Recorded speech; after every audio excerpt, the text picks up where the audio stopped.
Thank you. The Bible tells us that one of the measures of any society is how it cares for vulnerable children and orphans. So important, and it's so big in the Bible. So as we make America great again, we are going to protect American children in foster care. And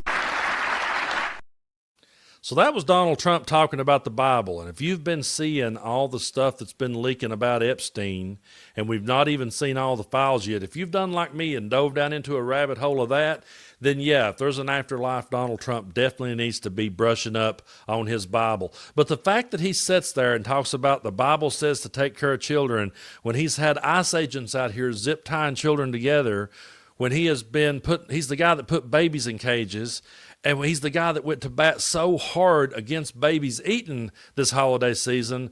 But yeah, he's back to thinking about the Bible again. And don't be shocked if you hear him start talking about how he wants to go to heaven again. And of course, he'll grift his way all the way there. But I would not be shocked if he started saying that, because more and more people are starting to break from him, and we're starting to see things circle the drain. And I'm trying to remain hopeful. I'm trying to say this should be it. But folks, you know, in any other era, I know I said this a lot, but in any other era, what's going on right now with Epstein would absolutely destroy anyone else's political career. When I see Aaron Parnas say we have some bombshell news, he's right. It is a bombshell, absolutely.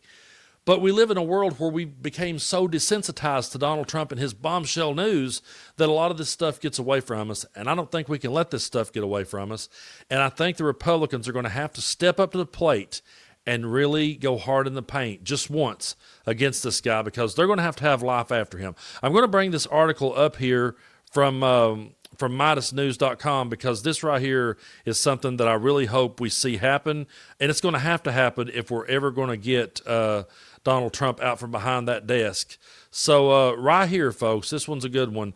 The White House braces for more than 100 Republicans voting to release the Epstein files. Speaker Johnson moves up timeline after discharge petition forces action. So House Speaker Mike Johnson announced oversight that he intends to hold a vote next week on the measure requiring the Justice Department to fully disclose its files related to the late convicted sex trafficker Jeffrey Epstein. The decision represents a notable acceleration of the process, signaling growing bipartisan pressure to bring long-sealed information into the public view. Johnson's announcement came only hours after the newly sworn-in Representative Adelita Grijalva of Arizona completed a discharge petition compelling the House to take up the Epstein measure. Under normal House rules, discharge petitions require a waiting period that would have delayed the vote until early December. By moving ahead more quickly, Johnson effectively bypassed that timeline and placed the issue squarely on next week's legislative agenda. And now, according to Politico, the move is expected to expose deep divisions within the Republican caucus.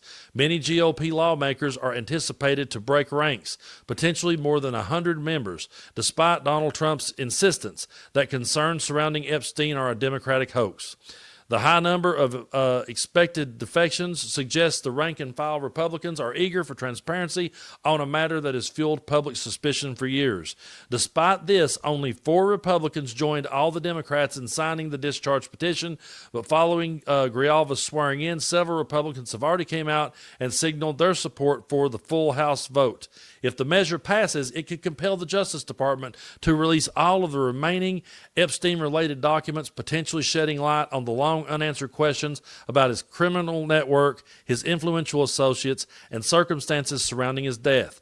But after it passes the House, it will still need to pass the U.S. Senate and get signed into law by Donald Trump. The real question is, will they get enough Republicans to break to ensure a veto-proof majority in the House and Senate? And that one was written by Aaron Parnas. Shout out to him. I love his work. Yeah, folks, you know, there's going to come a point that these people are going to have to realize that their ass is on the line with this one too. And when I heard that they were meeting with Lauren Boebert and going to try to pressure her into changing her vote, I knew it was serious. And I was really worried that Boebert would cave, but it looks like she hasn't. And I'm going to be playing some clips here. These are from Thomas Massey and Ro Khanna talking more about this. Wait, I got to give credit to Lauren Boebert to walk into the White House, the center of power, the free world, really, and to sustain that and to come back out and to be solid. and also to Nancy Mace and Marjorie Taylor Greene. There was all the speculation that they might take their names off, and they never did. So it's not a hoax. It's not a moot point. It is a very serious thing. There are 1,000 victims, and there are survivors who have had a press conference with Ro Khanna and I, and that's what we're fighting for, justice for them. Did y'all talk to them at any point during this, as the White House was making clear they were targeting these members? I talked to them. I don't want to say which one I had this conversation with, but one of them was told, we can't let Massey have a win. How petty is that? I mean, this is more than about political wins. It's about getting transparency and justice, which, by the way, this administration promised. You have the vice president, J.D. Vance, you have the AG, you have the FBI director. They've all done a 180 on this. So the White House said to one of these members that they didn't want you to have a win here. That's correct. Folks, it's so pathetic that it's come down to this is all about a political win. And I see that so much. Anytime something comes out, then someone comes behind it and says, yeah, well, what about Bill Clinton? This ain't about Bill Clinton versus Donald Trump. This ain't about Republicans versus Democrats. This isn't about Thomas Massey getting a win. It's absolutely ridiculous that people always tries to spin it that way. It's about the victims, and that's what we should all be focused on.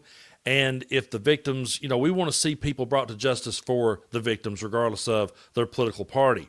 And after this is all over, there's going to be a whole lot of them that's going to have to answer for this in 2028 and beyond. They're going to be in 2030. They're going to be in 32. They're going to be sitting there in debates. And there's going to be people saying, yeah, well, you went to bat to protect the pedophile ring. And Thomas Massey brings that point across in this next clip.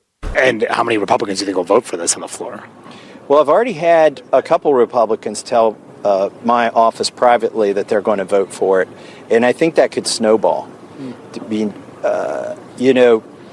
deal for Republicans on this vote is that Trump will protect you if you vote the wrong way. In other words, if you vote to cover up for pedophiles, you've got cover in a Republican primary. But I would remind my colleagues that this vote is going to be on your record for longer than Trump is going to be president.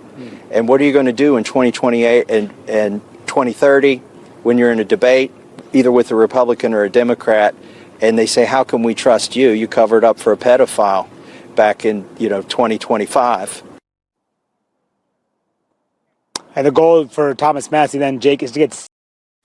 That's what so many of these people needs to understand. There's going to be life after Donald Trump, and he may be able to protect them right now in this particular moment, but there's going to come that moment when he's not going to be around anymore, and they're not going to have political careers. And if you just sit here and stop and think about what's just came out just so far, and just think that's the tip of the iceberg, all the other things that could potentially come out, how in the hell will Donald Trump escape this one? Now, I know he's always Teflon Don. Nothing ever sticks to him. He manages to slip and slide out of everything and distract, but we can't allow them to distract. We've got to stay on point, and we've got to see this story come all the way out. And when it does, I don't care about Democrats. I don't care about Republicans. We care about the victims, and we want to see justice for them.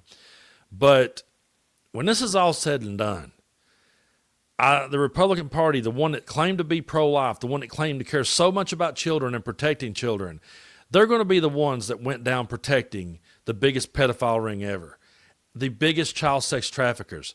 They're going to be the ones that's going to be their legacy. It's going to be a stain on them forever.